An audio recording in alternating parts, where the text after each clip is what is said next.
அனைவருக்கும் வணக்கம். இன்னைக்கான அரசியல் அப்டேட்டில் நாம் பார்க்க போகிற ரொம்ப முக்கியமான ஒரு பரபரப்பான தகவல் என்ன அப்படின்னு பார்த்தீங்கன்னா, வெனிசுலா விவகாரத்தில் பிரிக்ஸ் நாடுகள் அனைத்துமே அமெரிக்காவை கடுமையாக கண்டித்திருக்கிறது அப்படின்னு சொல்லலாம். ஆனால் 2026 ஆண்டுக்கான பிரிக்ஸ் தலைமையாக பொறுப்பேற்றிருக்கக்கூடிய இந்தியா பட்டும் படாமலும் இந்த விவகாரம் குறித்து பேசியிருப்பது சர்வதேச அளவில் விவாதமாகியும் இருக்கிறதுங்க.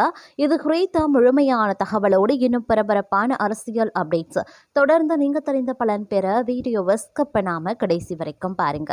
வீடியோக்குள்ள புகறதுக்கு முன்னாடி இதுவரைக்கும் நீங்க நம்ம சேனலை சப்ஸ்கிரைப் பண்ணல அப்படின்னா உடனே சப்ஸ்கிரைப் பண்ணிக்கோங்க. அப்படியே பக்கத்துல இருக்கக்கூடிய நோட்டிபிகேஷனுக்கான பெல் பட்டனையும் பிரஸ் பண்ணிக்கோங்க. சரி நேர்களே, வாங்க வீடியோக்குள்ள போகலாம். வெனிசுலா விவகாரத்தில் பிரிக்ஸ் நாடுகள் அனைத்துமே அமெரிக்காவை கடுமையாக கண்டித்திருக்காங்க. ஆனால் 2026 ஆண்டுக்கான பிரிக்ஸ் தலைமையாக பொறுப்பேற்றிருக்கக்கூடிய இந்தியா பட்டும் படாமலும் இந்த விவகாரம் குறித்து பேசியிருப்பது சர்வதேச அளவில் விவாதமாக இருக்கிறது. ஒவ்வொரு ஆண்டும் சுழற்சி முறையில் பிரிக்ஸ் அமைப்புக்கு தலைமையாக அதன் உறுப்பு நாடுகள் வகிக்கப்படும். அந்த வகையில் இந்த ஆண்டு இந்தியாவுக்கு தலைமை பொறுப்பு வழங்கப்பட்டிருக்கிறது. இந்த சமயத்தில் தான் வெனிசுலாவில் அமெரிக்க இராணுவ நடவடிக்கையை மேற்கொண்டு அந்நாட்டு அதிபர் நிக்கோலஸ் மதுரோவும் அவரது மனைவி சிலியா ப்ளூரோஸும் கைது செய்திருக்காங்க. பிரிக்ஸ் அமைப்பின் தலைமை பொறுப்பில் இருக்கக்கூடிய இந்தியா இந்த நடவடிக்கையை நேரடியாக விமர்சிப்பதை தவிர்த்து தற்போதைய பஞ்சாயத்து பிரிக்ஸ் அமைப்பில் இருக்கக்கூடிய மற்ற உறுப்பு நாடுகளான பிரேசில், ரஷ்யா, சீனா போன்றவை அமெரிக்காவுக்கு வெளிப்படையாக கண்டனத்தை தெரிவித்த நிலையில் இந்தியா கவலை மட்டும் தெரிவித்திருந்தது. இந்தியா இந்த விஷயத்தை எச்சரிக்கையாக அணுகியிருக்காங்க. அமெரிக்காவுடனான உறவுல ஏற்பட்ட அழுத்தங்களே இந்தியாவின் இந்த எச்சரிக்கை நிலைப்பாட்டிற்கு காரணம். இந்திய ஏற்றுமதிகள் மீது அமெரிக்க அதிபர் ட்ரம்ப் 50% வரி விதித்ததால் இருதரப்பு உறவுகள் பாதிக்கப்பட்டிருக்கிறது. எனவேதான் ட்ரம்ப் நிர்வாகத்தை நேரடியாக விமர்சிப்பதை தவிர்த்திருக்காங்க. இருப்பினும் வெனிசுலா மக்களின் நலன் மற்றும் பாதுகாப்பிற்கு இந்தியா தனது ஆதரவை உறுதியாகவே தெரிவித்தும் இருக்கிறது. சமீபத்திய நடவடிக்கைகள் குறித்து மாறிவரக்கூடிய சூழ்நிலையை உன்னிப்பாக கண்காணித்து வந்துட்டுருக்கோம். வெனிசுலாவின் அமைதியை உறுதி செய்யும் வகையில் சம்பந்தப்பட்ட அனைவரும் பேச்சுவார்த்தை மூலமாக பிரச்சனைகளை அமைதியாக தீர்க்குமாறு கேட்டுக்கொள்கிறோம் அப்படின்னு வெளிவிவகார அமைச்சகம் வெளியிட்ட அறிக்கையில் தெரிவிக்கப்பட்டிருந்தது. ஆனால் பிரிக்ஸ் அமைப்பின் பிற நாடுகள் அமெரிக்காவின் இராணுவ நடவடிக்கையை வெளிப்படையாகவே கண்டித்தும் இருக்கிறது. அமெரிக்காவின் நடவடிக்கையை ஆயுதமேந்திய ஆக்கிரமிப்பு என்று ரஷ்யாவும் வெனிசுலா அதிபரை பலவந்தமாக அகற்றியதன் மூலம் சர்வதேச சட்டத்தை அமெரிக்கா மீறியும் இருக்காங்க அப்படின்னு சீனாவும் விமர்சித்திருந்தாங்க. பிரேசில் அதிபர் லூயிஸ் இனாசியோ லூலா டா சில்வா இந்த தாக்குதல்களை வரம்பு மீறிய செயல் அப்படின்னு சொல்லியிருக்காங்க. தென் ஆப்பிரிக்கா இதை ஐநா சனாத்தனத்தின் மீதான அப்பட்டமான மீறல் என்று கூறி ஐநா பாதுகாப்பு கவுன்சிலின் சிறப்பு அமர்வுக்கு அழைப்பு விடுத்திருக்கிறது. ஐநா சாசன கொள்கைகளை கடைபிடிப்பது பிரிக்ஸ் நாடுகள் வலியுறுத்தி இருந்தும் ஜனவரி 1 முதல் தலைமை பொறுப்பில் இருந்து இந்தியா வெனிசுலா விவகாரத்தில் பிரிக்ஸ் நாடுகளின் கருத்தை எதிரொலிக்கல. ட்ரம்ப் விதித்த வரிகள் மட்டுமல்லாது இந்தியா அமெரிக்கா உறவில் பல சிக்கல்கள் கடந்த காலங்களில் உருவாகியிருக்கின்றது. ரஷ்யாவிடம் இருந்து எண்ணெய் வாங்குவதை நிறுத்துமாறு சொன்னது பாகிஸ்தான் தலைவர்களுடனான ட்ரம்பின் நல்லுறவு.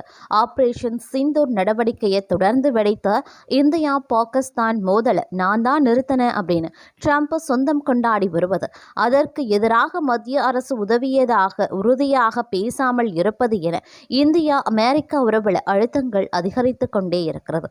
இந்தியாவும் அமெரிக்காவும் தற்போது உறவுகளில் இருக்கக்கூடிய சிக்கலை தீர்க்க முயன்றால் வர்த்தக ஒப்பந்தம் குறித்த பேச்சுவார்த்தைகள் இன்னும் குறிப்பிடத்தக்க முன்னேற்றம் ஏற்படல. அதனாலதான் இந்தியா சைலண்டாக இருப்பதற்கு காரணம் அப்படின்னு சொல்லப்பட்டும் வருகிறதுங்க.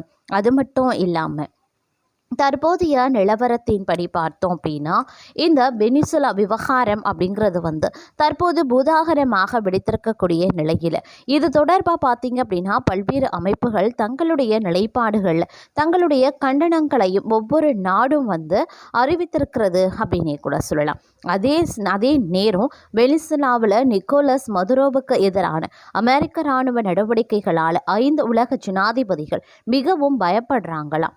அவர்களில் முக்கியமானவர்கள் ஈரானின் உச்ச தலைவர் அலி கமேனி, தாலிபானின் ஹிதபதுல்லா அஹசுண்டா. எந்த ஒரு அமெரிக்க நடவடிக்கையையும் தவிர்க்க அஹசுண்டா காந்தாஹாரின் தலைமறைவாகி இருக்கார்.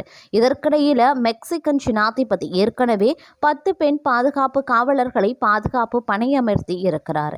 கொலம்பியாவின் ஜனாதிபதி அமெரிக்க நடவடிக்கையை கொரில்லா பாணியில் எதிர்த்து போராடுவதாக பகிரங்கமாகவே அறிவித்திருந்தார். எந்த ஒரு விரும்பத்தகாத சம்பவத்தையும் தடுக்க அவர் ஆயுதங்களையும் எடுத்து செல்வார். ஈரானின் உச்ச தலைவர் ஒரு பிளான் பியை கூட தயாரித்ததாக கூறப்படுகிறதுங்க.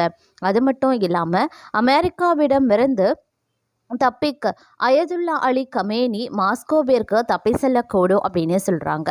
தாலிபான் உச்ச தலைவர் ஹகுசுண்டாவும் அமெரிக்க ரோடரில் இருக்கார். அமெரிக்கா ஹகுசுண்டாவை ஒரு பயங்கரவாதியாக அறிவித்திருக்கிறது.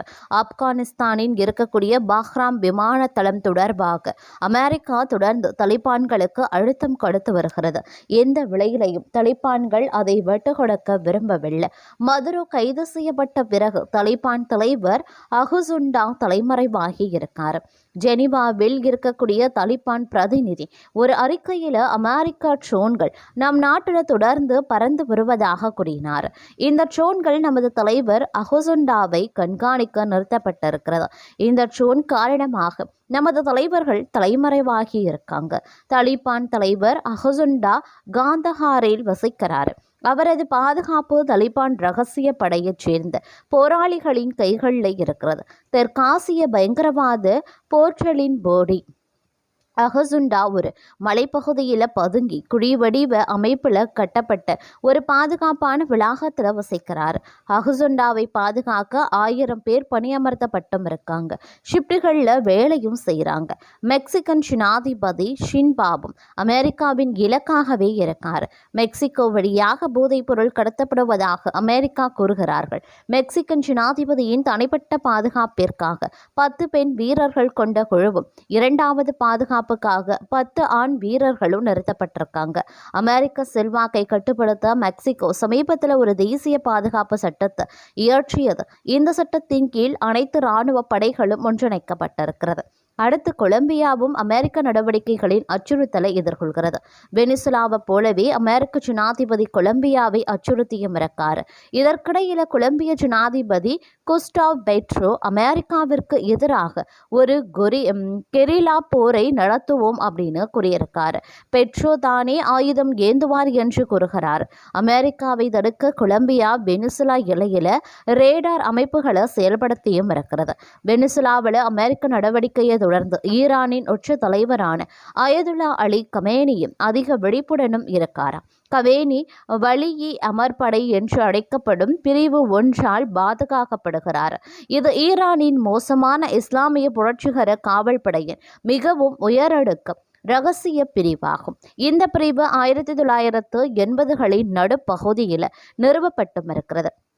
இன்று சுமார் 12,000 உயர் பயிற்சி பெற்ற பணியாளர்களையும் கொண்டிருக்கிறது. அமெரிக்கா ஒரு நடவடிக்கையை தொடங்கினா கமேனி ரஷ்யாவிற்கு தப்பி செல்லக்கூடும் என்ற பேச்சும் இருக்கிறது. தி டைம்ஸ் பத்திரிகையின்படி கமேனி மாஸ்கோவிற்கு பயணம் செய்வது குறித்து பேச்சும் இருக்கிறது. இருப்பினும் ஈரான் இதை அதிகாரப்பூர்வமாக உறுதிப்படுத்தல. கியூபா பாதுகாப்பு குழுவால் மதுரோவுக்கு எதிரான நடவடிக்கையால் கியூபா ஜனாதிபதி மிகவும் மன அழுத்தத்திலையும் இருக்காரா.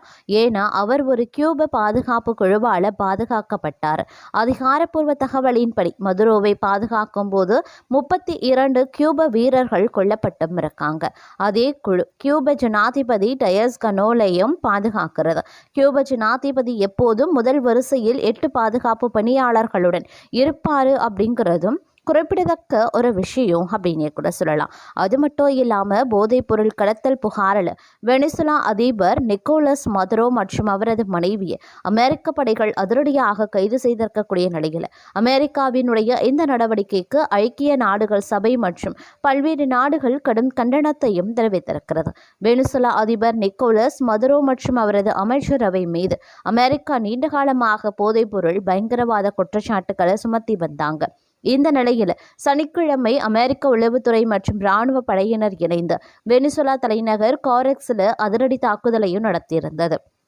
இந்த சம்பவம் குறித்து விவாதிக்க ஐநா பாதுகாப்பு கவுன்சிலின் அவசர கூட்டத்தை கூட்ட கொலம்பியா கோரிக்கையும் விடுத்திருந்தாங்க. அதன்படி நடைபெற்ற கூட்டத்தில் அமெரிக்காவின் நடவடிக்கைக்கு ரஷ்யா, சீனா மற்றும் கொலம்பியா உள்ளிட்ட நாடுகள் கடும் எதிர்ப்பையும் தெரிவித்திருப்பதும் குறிப்பிடத்தக்க ஒரு விஷயம் அப்படின்னு சொல்லலாம். இருப்பினும் ஒரு நாட்டின் தற்போதைய அதிபரையே மற்றொரு நாடு இராணுவத்தை அனுப்பி கைது செய்திருப்பது சர்வதேச அரசியலில் மிகப்பெரிய பதற்றத்தையும் உருவாக்கியிருக்கிறது.